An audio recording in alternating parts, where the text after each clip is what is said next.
Hi viewers, welcome to our channel. ప్రస్తుతం మనతో పాటు ప్రముఖ సోషల్ యాక్టివిస్ట్ కృష్ణకుమారి గారు ఉన్నారు. ఒకసారి మాట్లాడదాం వారితో. మేడం నమస్కారం. మేడం నమస్తే. మేడం మొన్న చూసాం భువనగిరిలో ఇద్దరు అమ్మాయిలు హాస్టల్లో ఉండి సూసైడ్ చేసుకొని చనిపోవడం చూసాం. మళ్ళీ ఇటువంటి ఘటన ఇంకోటి సూర్యాపేటలో జరిగింది మేడం. ఎస్సీ గురుకుల హాస్టల్లో ఉంటున్న ఒక వైష్ణవి అనే అమ్మాయి సూసైడ్ చేసుకొని చనిపోవడం జరిగింది. అంటే అనుమానాస్పద మృతి అని అంటున్నారు, కొంతమంది సూసైడ్ అంటున్నారు. మళ్ళీ వాళ్ళ పేరెంట్స్ ఏమో ఇది హత్య, మా అమ్మాయి అటువంటిది కాదు, సూసైడ్ చేసుకునేంత అంటున్నారు. అంటే ఎందుకు ఈ ఘటనలు ఇలా రిపీటెడ్గా జరుగుతున్నాయి? భువనగిరి చూస్తాం, మళ్ళీ ఇప్పుడు సూర్యాపేట విధంగా హాస్టల్లో ఉండి గర్ల్స్ ఈ విధంగా చేయడం గల కారణాలు ఏంటి మేడం మేజర్గా? అంటే ముఖ్యంగా హాస్టల్స్ పరిస్థితి బాగలేదండి. మొన్న భువనగిరి హాస్టల్కి వెళ్ళి చూసి వచ్చిన తర్వాత హాస్టల్స్ పరిస్థితి చాలా దారుణంగా ఉంది. ప్రభుత్వాల పర్యవేక్షణ అసలు లేదు. అసలు ప్రభుత్వాలకి ఎస్సీ, ఎస్టీ, బీసీ, మైనారిటీలు అంటే లెక్క లేదు వాళ్ళకి. ఆ లెక్కలేని తనంతోనే వీళ్ళు ఈ విధంగా ఆ హాస్టల్స్ పరిస్థితి అట్లా ఉన్నా వీళ్ళు పట్టించుకోవట్లేదు. అసలు గత 10 ఏళ్లుగా టీఆర్ఎస్ ప్రభుత్వంలో కూడా ఇలాంటి పరిస్థితులన్నీ దారితీయడానికి ఈ 10 ఏళ్ల కాలం అందుకే పనిచేసిందేమో అనిపించేలాగా ఉంది. అసలు వార్డెన్ల మీద క్రమశిక్షణా చర్యలు లేవు. ఎవరంటే వాళ్ళు హాస్టల్స్లోకి వచ్చేస్తారు. అసలు నిధులు దుర్వినియోగం ఏం జరుగుతుందో ఏమి పట్టించుకునేది లేదు. ఇంకా ఒక రకంగా గురుకుల హాస్టల్స్ బాగున్నాయి ఉన్నంతలో. ఈ ఎస్సీ, ఎస్టీ, బీసీ హాస్టల్స్ కన్నా ఆర్ఎస్ ప్రవీణ్ కుమార్ నడిపిన ఆ హాస్టల్స్ కొద్ది గొప్ప బాగున్నాయి. మరి ఇప్పుడు మొన్న హాస్టల్లో పరిస్థితులన్నీ చూసాం మనం. అక్కడ రక్షణ లేదు. అసలు అది హాస్టల్గా పెట్టవలసిన ప్రదేశమే కాదది. అసలు రక్షణ లేదు, సంరక్షణ లేదు అంటే ఆశ్చర్యపోవక్కర్లేదు. వార్డెన్లు ఉన్నా కానీ వాళ్ళు 24 గంటలు అక్కడ ఉండి చూసుకోవాల్సిన వార్డెన్లు ఎవరెవరి మీదో పెత్తనాలు వదిలేసేసేసి వాళ్ళు హాయిగా వాళ్ళ ఇంట్లో వాళ్ళు కూర్చోవటం, 3 రోజులకి 4 రోజులకి రావటం, వచ్చిన రోజే సంతకాలు పెట్టుకోవడం. అంటే అసలు వాళ్ళ మీద పర్యవేక్షణ అనేది లేదు. పైగా వీళ్ళకి వీళ్ళ సంఘాలకి రాజకీయ రంగు, మనం ఏం చేసినా అధికార పార్టీ మనల్ని ఆదరిస్తుంది, మనకు అండాదండాగా ఉంటుంది అనే ఒక నమ్మకం మట్టుకు బాగా ఉంది ఈ ఉద్యోగస్తుల్లో. ఆ ఉండడంతో వీళ్ళు అసలు ఈ భయము, భక్తి, అసలు నిజాయితీ, ఉద్యోగ ధర్మము ఇట్లాంటివన్నీ మర్చిపోయారు వాళ్ళు. అసలు కేవలం డబ్బు. ప్రభుత్వం దగ్గర నుంచి 1,25,000 వస్తాయి ఒక్కొక్క విద్యార్థికి సంవత్సరానికి. వీళ్ళు మహా అయితే 50,000, 60,000, 70,000 కంటే ఖర్చు పెట్టరు అనిపిస్తుంది. అక్కడ వాతావరణం చూస్తే, అక్కడ వంటలు చేసే వాళ్ళకి ఇచ్చే జీతాలు చూస్తుంటే, అంతా కలిపి హాస్టల్లో పనిచేసే వాళ్ళకి ఇచ్చే జీతాలు చాలా చాలా తక్కువగా ఉన్నాయి. ఒక ఆమె నైట్ వాచ్మెన్ అంట 2,000 ఇస్తారంట. రాత్రి 6ంటికి వస్తే పొద్దున్నే 6ంటికి వెళ్ళిపోతుంది. ఆమె తోస్తే పడేటట్లు ఉంది. కూర్చుంటే లేవలేదు, నుంచుంటే లేవలేదు. ఆమె నైట్ వాచ్మెన్ అంట. మళ్ళీ ఆ కాంపౌండ్లో బోల్డ్ మంది అబ్బాయిలు ఉన్నారు. ఆ గేట్లన్నా ఏమైనా సరిగా ఉన్నాయా అంటే లేదు. ఇదే హాస్టల్లో 100-120 మంది పిల్లలు, ఈ పిల్లలు ఉన్నారు.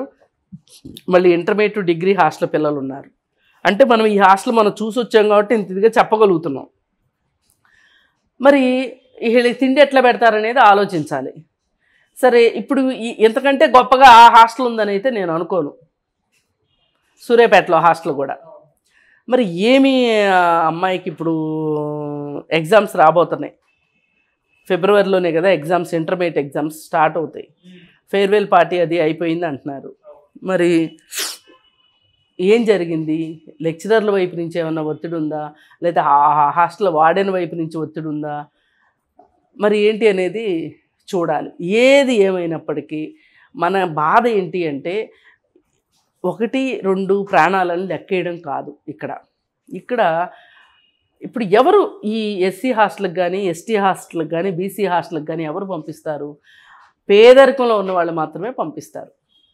వాళ్ళు ఏంటి అంటే కనీసం ఓ 10th క్లాస్ వరకు, ఓ ఇంటర్మీడియట్ వరకు చదువుకుంటే ఏదైనా వాళ్ళకి రాగలిగే ఉద్యోగం వస్తే, లేకపోతే ఈ ఎవరన్నా చదువుకున్న అబ్బాయి దొరికితే కనుక పెళ్లి చేసేసేయచ్చు. అప్పటి వరకు ఈ హాస్టల్స్ వీళ్ళకి రక్షణగా ఉంటాయి. ఇప్పుడు తల్లిదండ్రులు ఇద్దరు పనికి వెళ్తారు. ఈ పిల్లలు ఇంటి దగ్గర స్కూల్ నుంచి వచ్చిన తర్వాత వాళ్ళని ఎవరు రక్షిస్తారు అనే ఒక భయం కూడా ఉంటుంది. అందుకే హాస్టల్లో పెడతా ఉంటారు. మరి ఈ హాస్టల్స్లో కూడా అవే పనులు జరిగే కాడికి ఇంకా వాళ్ళు అసలు హాస్టల్కి వచ్చి ఉపయోగం ఏముంది? ఇప్పుడు ఇట్లాంటి ఉదంతాలు ఎక్కువ జరిగిన కొద్దీ ఏమవుతుందంటే, ఇప్పుడు ఈ హాస్టల్స్లో పెట్టే తల్లిదండ్రులు ఎవ్వరూ అక్షరాస్యులు కాదు. వీళ్ళే ఫస్ట్ జనరేషన్ ఆడపిల్లలు చదువుకోవడానికి బయటకు వస్తున్నారు. ఇప్పుడు ఇట్లా వరుసగా ఒక 4-5 సంఘటనలు జరిగినాయి అనుకోండి, ఏ తల్లిదండ్రులైనా హాస్టల్కి పంపిస్తారా? పంపించరు. ఇంట్లో ఉంటే ఏం జరుగుతుంది? బాల్య వివాహాలు జరగడానికి ఇది ఒక కారణం. వాళ్ళు రక్షించుకోలేకే బాల్య వివాహం చేస్తారు, బాల్య వివాహాలు జరుగుతాయి. ఇప్పుడు బాల్య వివాహాలు జరగకోకుండా ఉండటానికి బాల్య వివాహ నిరోధక చట్టం తీసుకుని వచ్చాం మనం. ఇప్పుడు వాళ్ళు ఏమైనా సరే పిల్లలకు పెళ్లి చేసి చేతులు దులుపుకోవాలనే పరిస్థితులు అక్కడ ఉండగా మనం ఎంత చట్టాలు తీసుకొచ్చినా కానీ అవి ఉపయోగం ఉంటుందా? చట్టాలదే, ప్రజలు చేసేది ప్రజలు చేస్తారు. మరి అసలు 18 ఏళ్లలోపు పిల్లలకి వాళ్ళు రక్షించుకోలేక పెళ్లి చేస్తే జరిగేదేంటి? అంత చిన్న పిల్లలకి చిన్న వయసులో పెళ్లి చేస్తే వాళ్ళకి పిల్లలు పుడితే దానివల్ల చాలా నష్టాలు అని చెప్పి రక్తహీనత ఉంటుంది, అలాగే పోషకాహారాలు ఏముంటుంది, పుట్టే బిడ్డకి అపాయము, తల్లికి అపాయం, ఇన్ని రకాలుగా ఆలోచించి పైగా ఇలా వివాహం చేసే అవకాశం ఉంటే కనుక ఆడపిల్లలను చదివించరు. ఇన్ని రకాలుగా ఆలోచించి బాల్య వివాహ నిరోధక చట్టం తీసుకుని వచ్చారు మనకి. మరి ఇప్పుడు వీళ్ళు ఖచ్చితంగా హాస్టల్కి వచ్చి చదువుకునే పిల్లలు మళ్ళీ బ్యాక్ టు ది స్కూల్కి వెళ్ళాల్సింది పోయి బ్యాక్ టు ది హోమ్ అయిపోయే పరిస్థితి వచ్చింది. ఇప్పుడు మనం బ్యాక్ టు ది స్కూల్ అనే దానికి ఒక ఉద్యమంలాగా ఒక నినాదంతో పనిచేస్తున్నాం. ఇప్పుడు పరిస్థితులు ఇలా ఉంటే జరిగేదేంటి? స్కూల్కి వచ్చిన వాళ్ళు మళ్ళీ ఇంటికి వెళ్ళిపోతారు. అంటే మొత్తంగా మనం చూసుకుంటే ప్రభుత్వాలు తమ బాధ్యత నుంచి చేతులు దులుపుకోవడానికి వీళ్ళని నిర్లక్ష్యం చేస్తున్నారు, ఈ వ్యవస్థల్ని అని చెప్పక తప్పని పరిస్థితి. విద్య, వైద్యము, ఉపాధి ప్రభుత్వ బాధ్యత. కొన్ని ఉపాధిది కాసేపు పక్కన పెడతాం. విద్య, వైద్యం ఇచ్చారనుకోండి, పిల్లలు ఆరోగ్యంగా ఉంటారు. తల్లిదండ్రులకి ఇప్పుడు ఆరోగ్యం కోసమే పొలాలు అమ్ముకునే పరిస్థితి ఉంటుంది చాలా చోట్ల. మరి ఆ వైద్యం ఉచితంగా అందాలి. అలాగే ఈ చదువు కోసం ఎంత ఖర్చు పెడుతున్నారు తల్లిదండ్రులు? మీరు ఉచిత విద్య ఉంటే గనక పిల్లలు చదువుకుంటారు కదా.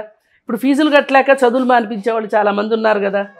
అందుకని ఏ రకంగా చూసినా కానీ ప్రభుత్వాలు నిర్లక్ష్యంగా ఉండటం వల్ల పిల్లలు అవసరమైన పిల్లలు విద్యకి దూరం అయ్యే పరిస్థితి వస్తుంది.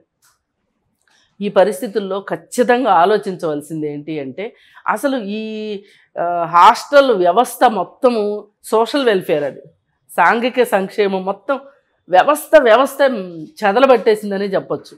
దాన్ని మొత్తం దుమ్ము దులిపి అవసరమైతే చెదల మందు కొట్టైనా సరే, కొంతమందికి ఉద్యోగాలు పోయినా సరే, అవసరమైతే స్టాఫ్ని రిక్రూట్ చేసుకుని మొత్తం ప్రక్షాళన చేయాల్సిన అవసరం ఉంది.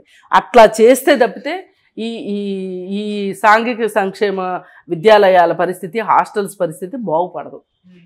అట్లా చేస్తేనే పేదవాళ్ళు విద్యకి దగ్గరయ్యే అవకాశం ఉంది. మీరు ఈ పని చేయలేదనుకోండి, పేదవాళ్ళు విద్యకు దూరం అవుతారు. ఇంకా మన భారతదేశంలో నిరక్షరాస్యత గురించి మాట్లాడుకోవాల్సిన పరిస్థితి వచ్చింది అంటే 2024లో కూడా, అంటే మనకు స్వాతంత్రం వచ్చి 77 ఏళ్ళు గడిచినా సరే మనం ఇంకా ఇప్పుడు మాట్లాడుకోవాల్సింది అందరికీ చదువు వచ్చేసింది, ఉపాధి కల్పించండి అనే దాన్ని మాట్లాడాల్సింది పోయి ఇంకా చదువు గురించే మాట్లాడే పరిస్థితి వచ్చింది. ఈ పరిస్థితుల్లో బాలికా విద్య ఎంత అవసరమో మనం ఒకసారి గుర్తు చేసుకోవాలి.